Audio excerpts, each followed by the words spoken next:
Hello, ladies and gentlemen, and everyone in between. This is Emily, and we are back into playing The Remainder. Now, this is The Remainder Act 2, and when I first loaded this, I streamed it last Sunday. When I first loaded it, I did not realize that actually you are going to replay Act 1 of The Remainder.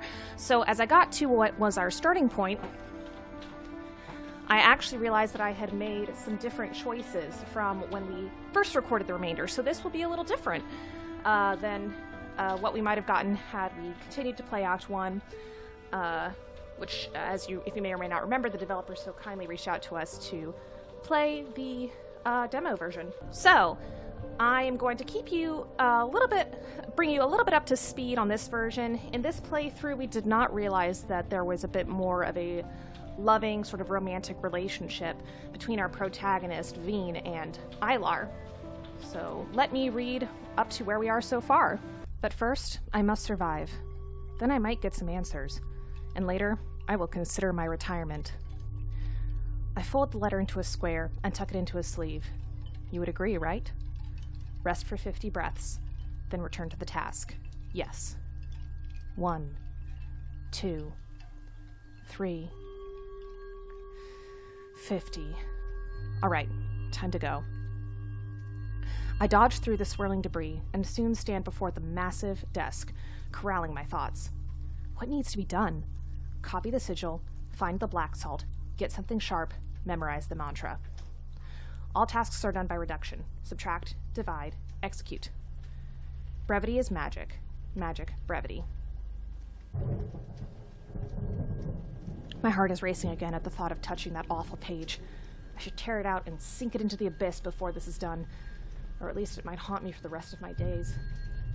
I imagine ripping it out and crumpling it into a ball, or maybe shred it into tiny pieces, or set it aflame. A quiet mewing drifts down from somewhere above, breaking me out of the grim exercise. I stiffen and take a step back, remembering what Ilar said about the dangers that might lurk here. My spine tingles. I swallow, look up slowly. From the shadows above the giant shelves beside the desk, a melon-sized black shape pokes out.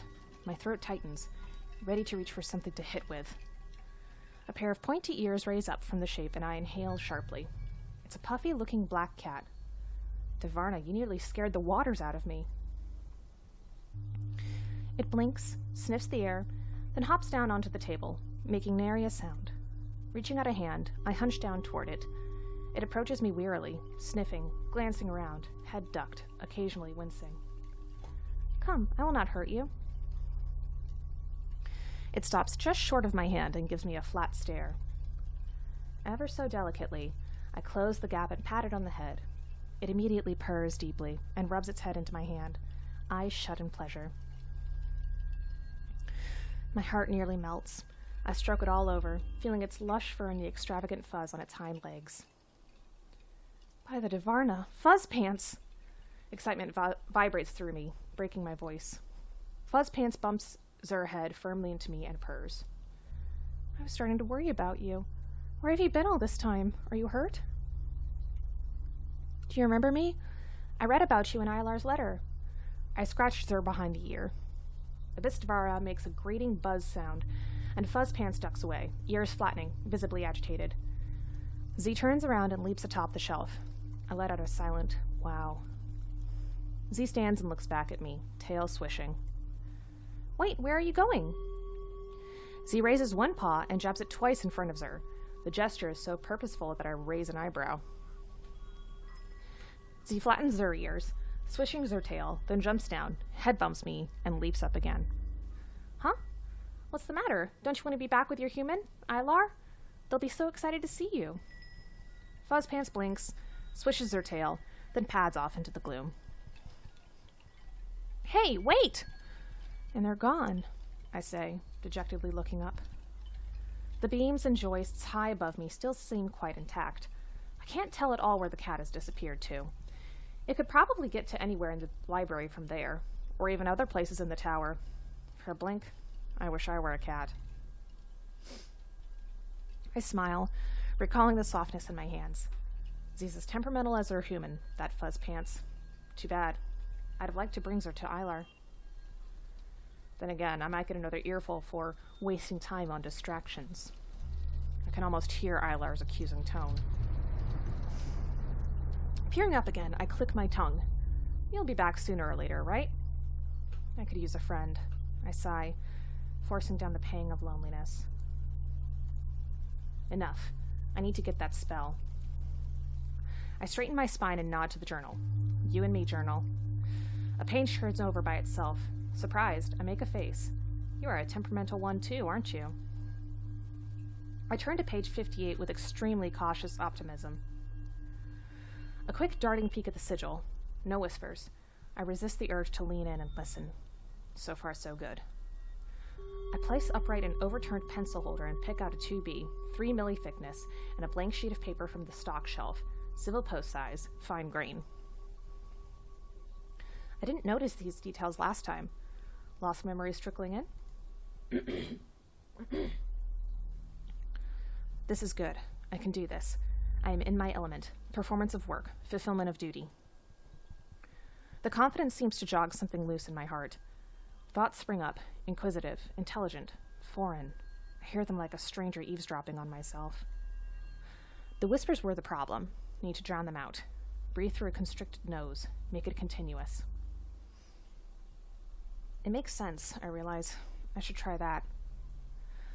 Taking a breath, letting it fill up my abdomen, then stomach, then chest. I release a thin stream, setting it to rasp against my upper nasal cavity. The rasping is loud enough that I could imagine I'm hearing the tides. The other noises in the library all but disappear. It's working. I open to the sigil and immediately begin to copy. As my breath wanes, I hear a faint, wispy lullaby insinuate itself.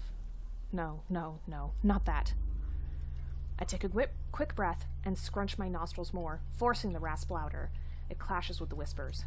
Working, but not for long. My pencil races. My chest starts to burn. The urge to relax my breathing builds. I can't keep this up much longer. The voices hiss louder. My hands start to shake. I'm almost there. Just a little more. Push! Squeezing the air out, chest on fire, pulse beating loudly in my ears, I finish copying and shut the book, putting the words to sleep at last. I smile, despite the throbbing pain and dizziness. Yes! Progress! I cannot wait to see the look on their face. I roll the paper into a baton and slide it into a pocket. Black salt, mantra, something for the blood, 3 more steps. I can do this. I knock on the journal. Don't go anywhere. I'll return soon enough. Dodging the occasional piece of debris is becoming second nature now that I've crossed the barrier so many times. Will they approve? Why should I care? Getting the task done is its own reward, surely. Still, it's nice to be praised. Maybe they'll be in a better mood and reveal more of my past to me. That seems as likely as Abyss Devar deciding to just give up and sinking back down. You have to keep your hopes up, right? Not this again. I stop myself just short of walking into the couch. Quiet, all of you, I mutter aloud. Where is Ilar? A soft clink. I turn around. They're not here. My nerves are on edge. Papers rustle nearby. I turn around again. Just a book gliding too close. I brush it away. They're really not here. Was it something to do with our last conversation? Why is it always about you? Who else would it be about? Maybe it's about them. Catching myself talking with my lonesome again, I get up and pace about. You have to cheer up someone else when you're down. Right. I start picking up and glancing at the papers scattered here and there, hushing them. You poor things.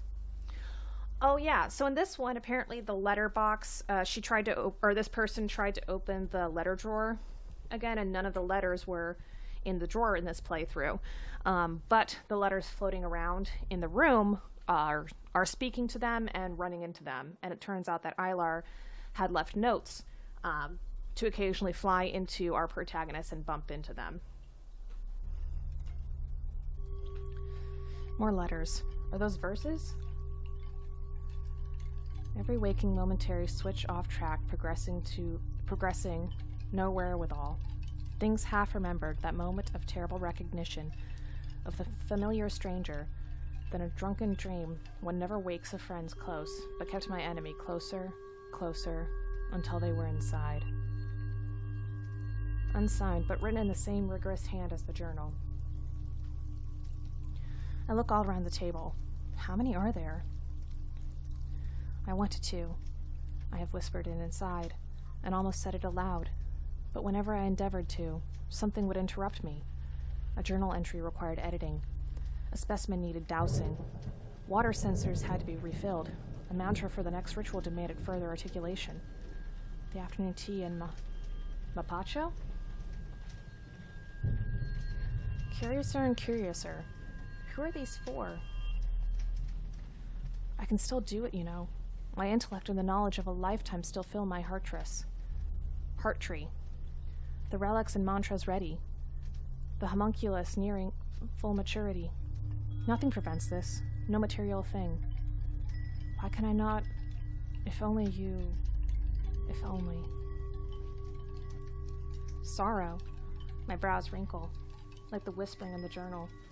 I can't suppress the feeling that someone is playing a joke on me. I need it to make sense. How? It's not the thing. It's you. What? It makes no sense because you are looking for a specific kind of sense. What should I do then? Look for a different kind of sense.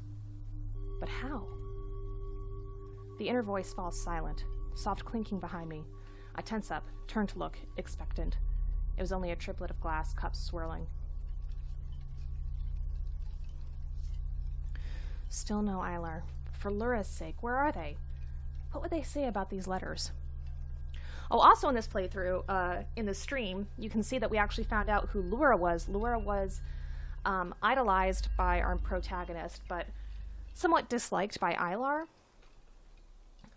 Laura sort of founded the whole Magi, dogma, like whatever, but she sacrificed a lot of people, like a lot of her followers, like I think Eilar said 50,000 followers in order to save the world. Which is why Eilar does not like her. Something cryptic, most likely. Or something funny. Their letters often were. I need something like that now. I jump to my feet and scan the streams of flying objects, looking for sparks of vibrancy in the gloom. There. I hasten to a spot along the stream, eyes locked in a Barossa paper ball above, nearly tripping over a chair. It's too high. The chair! I upright it and step atop. Come on, you, I command my quarry. By the Devarna, it seems to obey, dropping and spinning toward me. Snatching it, I plop down on the chair and eagerly spread it to read. I know what you're trying to do, and I dearly wish these gestures of yours could erase the words like arithmetics, affection measured against pain.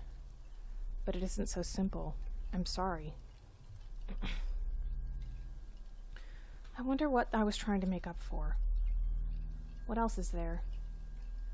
I might have spent a tea's time here resting or talking with Eilar. Surely I can turn that into the same amount of time gathering clues, right? I peer up, moving the chair to a spot with the most activity, and climb up, set on plucking anything that resembles a discarded letter. Here comes a few now. One hand on the chair back for balance, I reach up with the other and snatch one in... Oh, I think we picked Sanguinmar. I'm here because of you and the unique opportunity you give me. I chose then. I'm choosing now. But the choice is getting harder. I don't want to think about what happened when I can't make that choice anymore. But I won't give up yet. I guess it couldn't be that bad. They're still here after all. Back to fishing. Another flock comes. Catch one in... Let's do Tyrol? I'm more sure than ever now that you're actually a comedic savant, and no one knows it except me. Do I deserve the privilege? Lura only knows. Me? Comedic? Why not, if circumstances were different? Interesting, but I have a hunch it's not the whole story. One more. I can't sleep again. This worry, it won't leave me be. We've been digging for so long that we forgot why we're doing it. Worse yet, we can't see anything besides the things we could have done, places we could have been. you keep digging. With heavy eyes, I study the letters. What are you telling me? Fingering frayed edges, spinning them between fingers, I see. Fragments of a map, shredded, dispersed. If only I had time to piece them together. Not if you have something to say about it, Abyss Devara. Exhausted, I drag myself to the couch and slump onto it, hugging the letters. I didn't realize how hard this was without Ilar being around. Without anyone. Don't I want to live? Shouldn't that be enough? But I'm so tired. Time to rest. I close my eyes and lie on the couch. Light dims, sound dulls, walls press in. Just for a little while, just to freshen up. Maybe Ilar will be here when I wake up. A window latch breaks and rain comes splattering upon me. Warm rain. Sticky, warm rain. Oh no. I sit up, annoyed. This will be a mess to clean up. I'm drenched already. How long was I asleep? Wiping my face with blood-covered hands, I survey the room. Blood everywhere. Sweet, dark, rippling. A right mess. Ilar forgot to close the windows again. Again? Ilar! I shout. Distant rumbles. Where are they? I'll be sunk if I'm cleaning this up myself. Ilar! I march through the halls, up the winding stairs, throwing open doors to dark, empty rooms. Nothing. Where are they? Ilar? Where are they? Where are they? I realize that I'm worried now. Where are they? A trail behind me. I raise hands to my face. Metallic, greasy. Whose blood is this? Am I hurt? Can't find any wounds on me. No pain. Nothing. I pinch a bit of skin on my forearm. No pain. Nothing. I feel nothing. No. No. No. No. No. Ilar, where are you? Ilar! Bolting down the hall, I shout. Ilar! I wake up to my own shouting. Hoarseness burns in my throat. A dream? I bolt upright, sparks swimming in my eyes, hair on the back of my neck tingling. Someone's watching me. Candle flames jitter on the table beside me. Shadows dance. Could I be imagining it? No. I don't know how I know, but I do. Should I look? What kind of question is that? On the count of 3, then? No, now. I carefully turn my head and look into the gloom.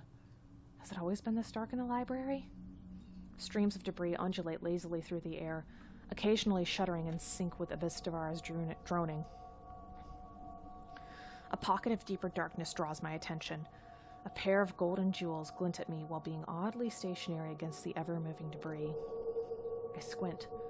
The jewels are blinking, and now they're growing apart, becoming bigger and brighter. I deepen my breaths to stay calm. It'd benefit me none to panic already. I don't even know what the thing is. A jagged, hunched silhouette detaches from the murk, its movement sluggish and unsteady. I remember the same silhouette slithering out from a darkened doorway and clawing at me. Sliding my feet down onto the floor, I begin backing away, keeping my eyes on the Lucazi. It doesn't react, and simply continues creeping in my direction. It's cupping one of its large, pointy ears with a paw and scowling. Come closer, and I'll give you something to wince about. As I'm considering my options, my heel kicks something. Reaching back, my hands find a massive bookshelf on one side and unyielding stones on the other corner. I grope for something to defend myself with, but get hold of nothing but books, soft covers at that. Terrific. I guess it'll be an exchange of words then. As the Lucazi moves into the candle's glow, I can at last make out more details of it than just the black outline. It's much smaller than I imagined, and not nearly as grotesque. Its black fur is rather lush and endowed with a silken sheen.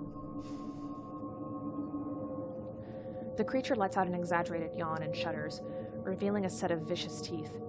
It stretches its arms overhead until its entire body is outlandishly arched. A pair of large earrings glint dully. It wears jewelry?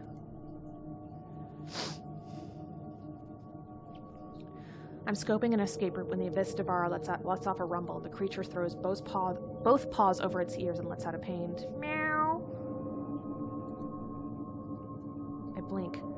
funny sensation crawls over my scalp as I squint at the creature. Thick black fur around the legs, pointy ears, golden eyes. Everything fits. Could it be? Seeing the look on my face. Fuzz? No, I won't use that name until I can be sure. The creature looks into my eyes and gestures with its head at the arched doorway. An electrical sensation tingles in my spine. Me? Okay. At the possibility of it. Go with it? Laura, should I? My feet almost step forward on their own. But Ilar's warning resounds in my head and I pull back. Who are you? I ask. The creature gestures at me to follow it. Tail swishing impatiently, then turns to go. Pressure squeezes my heart. It's leaving. A piece of my past. Or an irresistible lure. What shall I do?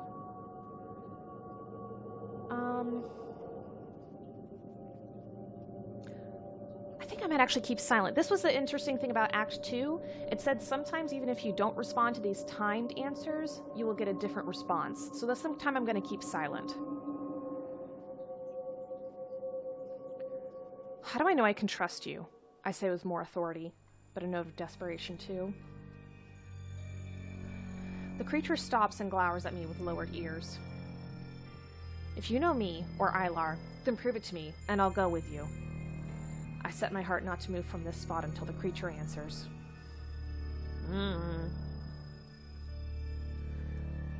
It lowers its head and advances toward me, body growing in volume with each step, eyes unnervingly wide, pupils narrow as daggers. I swallow, legs painfully tense. Heart, don't fail me now. Remember something. A spell, a martial technique, a dirty trick, something. But all I hear is the pounding in my chest. Useless. Where are you when I need you? My breath is becoming jagged. The creature winces and cups its ear with a paw as a buzz from the Abyss Devara swells. Maybe, if I run behind Abyss Devara and use it as a shield... I shiver at the thought of being near the thing.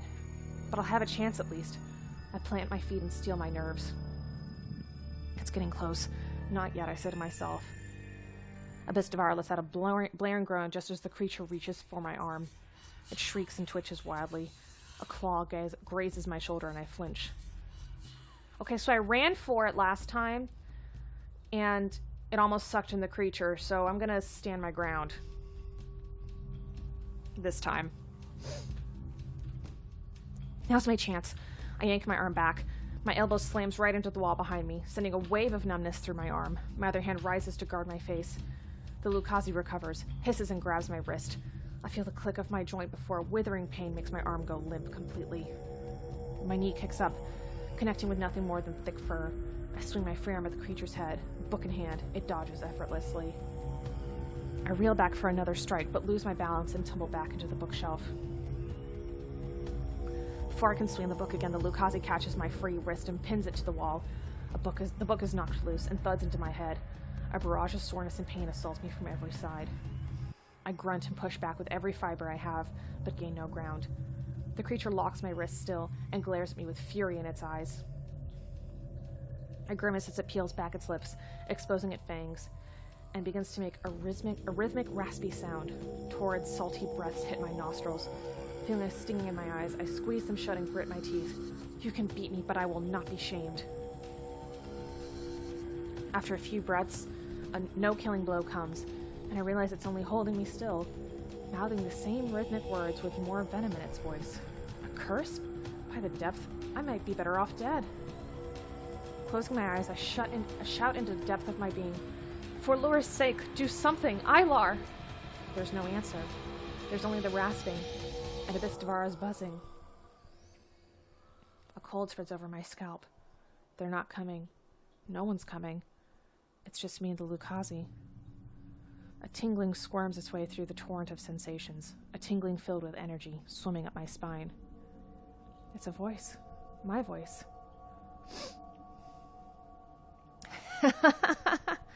I hear my own voice laughing. Some great magus you are, always waiting to be rescued. Little wonder you're going to perish. Good riddance. At least I won't have to endure more of this. No, sink you! Go away! Go away! Go away! Words burn my throat as they erupt out of me. My head goes blank. I blink, and it's light as day. A blue sky stretches from horizon to horizon. Ilar is shouting my name. Something moves in the corner of my eye. An ox. It barrels toward me. A rider flails on its back, soiling himself by the look on his face. Hooves smash cobblestones like thunder. Flecks of mud fly, slowly. Everything slows down. Ilar is mid-stride, robe billowing, mouth wide. Electric prickles dance on my scalp as my lips begin to move.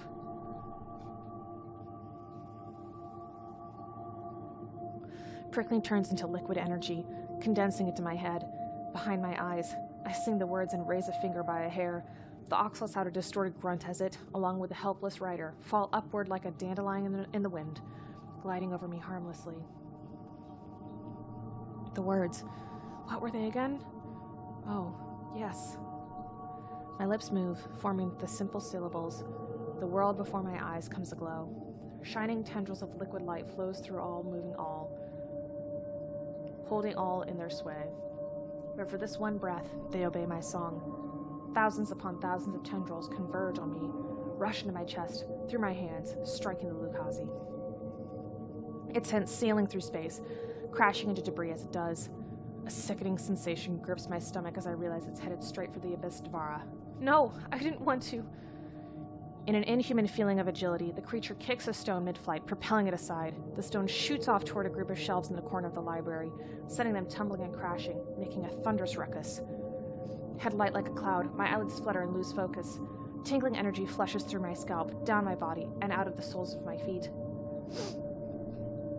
I sway, leaning on the shelf for support. I take big gulps of air, sparks dancing in my eyes. Once the sparks fade, the Lucazi is gone.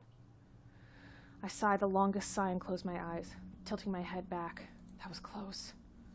If all it takes for me to regain my powers is to get nearly mauled to death, Lord knows what that Lucazi wanted to do to me. I run still quivering fingers through my hair. If it keeps up like this, I will have all my prowess back in no time and be raving mad, no doubt. The cut on my wrist itches. I scratch at it idly. I creep closer to Abyss Devara and glance at the floor near it, where I saw the Lucazi land. A few thin grooves have been raked across the shiny surface. A trail of dark spots lead towards the desk. You will think twice about coming near me again, won't you? I smirk and walk along the trail. A ringing sound cuts through Abyss Devara's droning. It rises and falls, shifting in timbre, with a vocal quality to it. It's coming from the far corner of the library. I slow down and squint at the smashed shelves. A heap of broken wood leans against the wall. Abyss Devara's currents tug at them, occasionally tearing away debris and sending it adrift like flesh from a floating corpse. Ew.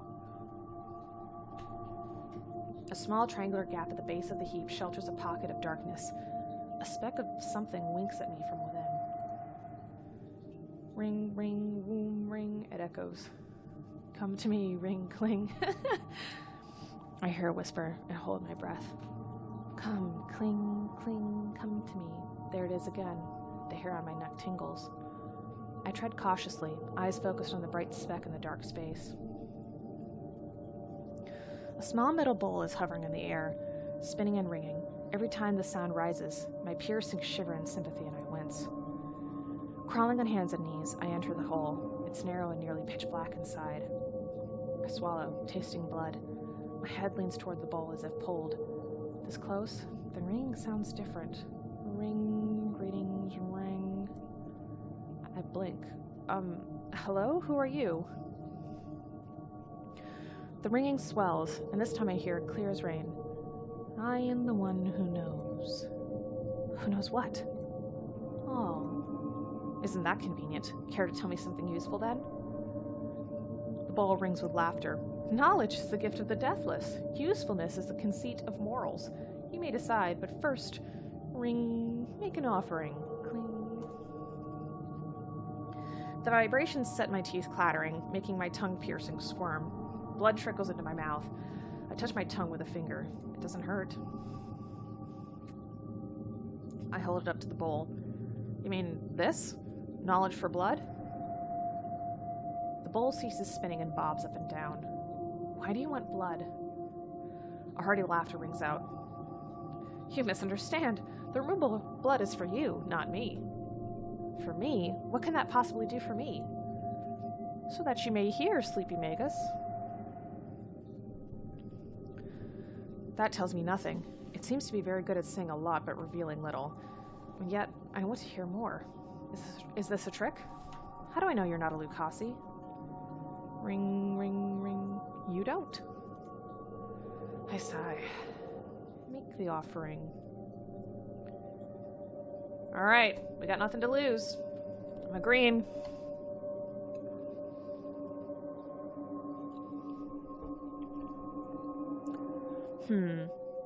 I may have had a sound reason for keeping an artifact such as this in my library. Let me hear its answers. I raise my blood-stained finger toward the bowl. After all, I have done stranger things tonight. As I bring my bloodied fingers closer, a force pulls my fingertips forward. I frown and strain against it. The humming rises and grates in my ears. I wince. It really wants my blood, doesn't it? I stop resisting and allow my fingers to dip into the bowl. Instantly, a chill washes over me, and I take a deep breath. Something in my chest pops, making it tinkle delightfully. Ah, there you are. Now then, sleeping Magus. Truth or happiness? What? Choose. That's what I'm choosing? You will know in time. God. I really want to say, it's a trap!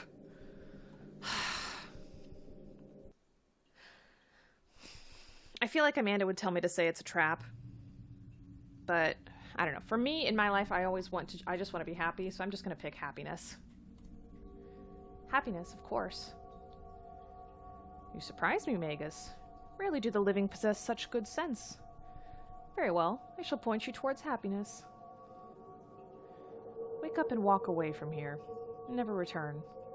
That will lead to your happiness for a long time. Wake up, am I asleep? Life itself is a dream. You're not making any sense. You will see when your life ends. Then we shall converse. It giggles. What fun that shall be. Ah, it was a trap. I start backing away. I should go. Goodbye, sleeping Magus. I await on the other side. Right. I duck through the opening back into the library. Phew, that was strange. Just what was that voice in the bowl anyway? It didn't seem harmful, and it didn't lose much, aside from time and a drop of blood. I hope it's not one of those things Eiler warned me about. They'll be Where in the depth have you been? A voice like gravel comes from behind. Ah! I turn around and see a familiar face. You scared the waters out of me. They don't look amused. I walk up to them, a hand on my hip. You are one to talk, considering your habit of disappearing in the middle of conversations. I don't suppose you have this spell prepared. As I thought, I crossed my arms over my chest. I'm glad you're alive, too. Is that a no? Well, see, I didn't like that little... That was unclean editing. I throw my arms up in frustration. You leave me here to face a Lucasi on my own, and the first thing you do upon returning is demand a spell? Am I nothing but a tool to you? No. There's a rumble in the air as Eilar speaks. A tool actually fulfills its function. What you are, they practically hiss out the words, is a liability. Heat rises in my chest. Allow me to remind you that I'm the only one here who has the means to avert this disaster. The words ooze out of me. If you find me lacking, then you can go parley with the best Devara for all I care. Fuming with rage, I glare at them. Surprisingly, Eilar drops their head and stares at the floor. I can't deny being somewhat disappointed. Time passes, and the whole thing is becoming a bit awkward. I open my mouth to say something, but I feel an invisible hand clamp it shut. A sudden pressure squeezes my chest and back, forcing the air from my lungs. The air shimmers and twirls with intense heat, scalding hot against my skin. A scream bubbles up my throat, but gets stuck, unable to escape. I claw at my neck, eyes bulging, body convulsing. All my writhing and twitching gets from Eilard in a cool gaze. All my writhing and twitching gets from Eilar's cool gaze. They speak and the ground trembles. Are you sure about that? Each syllable is a scorching blow against my skin. just gonna say nothing. What's the matter? Yeah, because see, Ilar's a lot harsher in this playthrough than he was in the last, or they were in the last one. What's the matter? Ilar lifts a lazy hand and a pain bites into my neck. I feel my feet lift from the ground. No witty retort? Blood pounds in my head as the pressure builds. Red. I see red. No, stop, I was wrong. I gasp, shielding my eyes from the unbearable heat. Abruptly, the tailboat grip over me disappears. I'm left gasping on the floor. Yeah, I just thought let it go. All I can do is curl into a ball and bite back sobs between shaky breaths. I won't give them the satisfaction. Are you done? I make myself look up halfway, breath still shaky. We can proceed with pleasantness, or without. The choice is yours. But either way, we will proceed. I feel like I just shouldn't have answered last time. A smirk returns to their lips. I swallow and give a shivering nod. You know what I want. The spell. How much progress have you made? I take the rolled paper with the sigil, crush it into my hand, and throw it at Ilar. Here. They snatch it from the air, unroll it, give me a look, then drop their gaze to the paper. A few breaths later, Ilar folds it and tucks it away, then says to me, Good. Is there no more? No. Tch. Then you're coming with me to the desk. I'll not let you out of my sight this time, not until it's done. I nod numbly. They stride toward the desk and I follow. What else is there to do? As we walk, I cannot help but feel a chill at my back. They're watching my every move. What am I to them? How can they treat me like this? What will happen if they get close to the journal? Will they turn into a puddle? Go up in smoke? I picture them sizzling and bursting into flames with a bit of grim satisfaction. At a few bodies' distance, Ilar stops, wrinkles their nose, and backs away as if pushed by an unseen force. Go on. I will be watching you from here. Their voice is gruff and strained. A vein throbs in their temple. I can't suppress a smirk as I turn and waltz to the desk. Should I drag this out and make them suffer? Maybe I should simply finish this quickly so I can be free. I sigh and open the book. Hello, old friend. For once, how about you make it easy for me and I don't turn you into a kindling after Abysdavar is well and stuffed? Veen, don't make me remind you to take this seriously. Again. Shivers run up my spine. Sink you. I grasp the book hard and ready myself for what's to come. There are only 24 words. How difficult can it be? I throw the book open. Rows of jagged letters shiver to life. I steel my gaze and clench my jaw. Whatever you are, you will not defeat me. My eyes take in the foreign words, and I hear a strange voice in my throat. Ain Doriti. Ain Doriti. There it is! There it is! Ain Doriti. Purasam Jayamarani. With the ear on the words, I grab a blank parchment and a quill. Lightheaded, I wobble and plant a hand on the book for support, puffing as drops of sweat fall onto the page. It's so hot. Why is it so hot? Purasam Jayamarani. Sran Pahiti Dupa. Hearing the next line, I frantically jot it down. The quill may as well be made of solid stone. A discordant choir starts somewhere within the book, like bells being continuously scratched by needles. They mock me. I grit my teeth to stop them from clattering. My hand shakes and it's only half done. Sran Bahiti Dukan. Inhara Pasa. The bell's choir overwhelms my voice and my vision turns black for a breath before returning. I shout at Ilar, "You are not keeping me together!" I realize they're swaying with eyes closed. They come to, blink, and grunt, "Write faster!" I would like to see you do better. I turn the book to the book and mutter, listening for the words through the metallic singing. If they can't take it, then what will happen to us? I hear a hollow huff, as if Ilar was punched in the chest. A sickening numbness spreads through my chest. All sounds fade. I watch Ilar as their form is torn into long strands that ripple like a bundle of seaweed caught in stormy waves. Tavarna, I whisper, feeling a lightness in my own body. We'll be swept away at this rate. Ilar Water waves at me with surreal slowness, mouth moving in silence. I grab the book with both hands and put my head between the pages, squeezing my eyes shut, trying to hear the words. Please, one more verse. I will memorize it. I will memorize it. Legs numb and begin to sink. My eyes shoot open when I feel my mouth take on a familiar rhythmic movement. There it is! Hashin nun na I manage to jot the last words as the quill slips out of my flaccid fingers. That's it. That's the mantra. We've done it. Something tugs at my feet. I frown at the phantom waves flooding the floor. The rapidly spinning cold water is already biting at my knees and rising fast, forming a vortex that drags me down. I try to run, stumble, and plunge face first into the phantom water. The cold jabs my skin like needles. Currents grip my limbs and twist. I start to spin, fast. My eyes sting when I struggle to open them. All I see is a blur. Faster and faster. I'm being pulled apart. Faster and faster toward a vortex. Pulled apart. Feet, legs, torso, apart. Faster. Finally, with a shattering shake, my head goes under, and then nothing.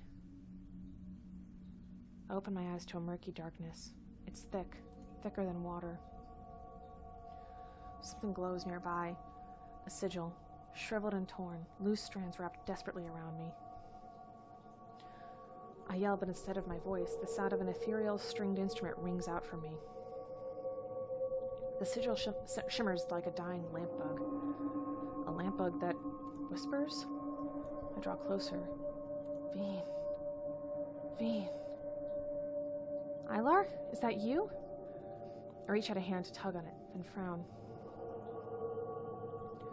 Though I can feel my arms and hands move, my eyes see nothing of the sort. No joints, bones, or fingers. Just two smooth tendrils. Frozen in place, I glance further down. There's a glowing, silver, ovoid thing where my body should be. Laura in a bottle. Suddenly, something chirps next to my head. I shudder and whip around, tendrils raised. It takes a few blinks to realize what it is, even though it hovers right in front of my nose. An eel, black as night, long and ethereal, eyes locked with mine. I drop my tendrils slowly when it doesn't bite. There's a spark of intelligence in its eyes. Hello? I venture. The eel lets out a chirp, swims headfirst into one of my tendrils, and wraps itself around it. I grasp and try in vain to shake it off, but a few breaths later I realize there's no pain. It's only hanging on to me tightly. I give it one more shake, then give up. All right, what do you want? The eel simply looks at me and gently squeezes. Seeing its winding shape on my tendril, recognition squirms in the back of my head. Where have I seen you before? Of course, it's your tattoo! I gasp, head bursting with excitement. Were you a tattoo on my arm? Are you my eel? The boisterous fish nods furiously and lets out a short, trumpeting sound. By the Devarna, I shake my head. I have a pet eel, and it understands me. Despite its slimy skin and rows of menacing teeth, I can't help but smile at its silly tongue and cheerful manners.